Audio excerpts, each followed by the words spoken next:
श्री गजानन महाराज प्रकट दिनानिमित्त दिनांक 31 जानेवारी ते 6 फेब्रुवारी 2026 दुपारी 1 ते 5 वाजेपर्यंत परमपूज्य स्वामीजी रमाकांतजी व्यास अहिल्यानगर यांच्या रसाळवाणीतून श्रीमद भागवत कथा ज्ञान यज्ञाचे आयोजन श्री गजानन महाराज मंदिर श्री गजानन नगरी दिग्रस येथे होणार आहे।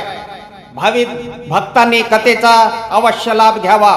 विनीत कथेचे मुख्य यजमान जयप्रकाश राधा किसनजी राठी दिग्रस।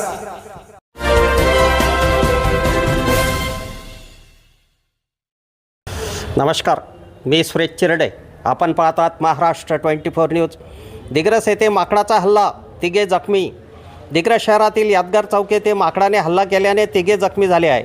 या जखमीमध्ये दगडू गोविंद कांबळे वय 75 वर्षे राहणार रमाईनगर, देवानंद सलाम वय 42 वर्षे राहणार शिवापूर दिग्रस व जशीम शेख या तिघावर वानराने हमला केला। तीनही जखमींना यवतमाळ रेफर करण्यात आले आहे। वन विभागाने एका वानराला पकडले असून दुसऱ्या वानराच्या शोधात आहे। आमच्या पुढील बातम्याचे अपडेट पाहण्याकरिता आत्ताच आमच्या चॅनलला सबस्क्राईब करा व बेल आयकॉनवरती क्लिक करा। धन्यवाद।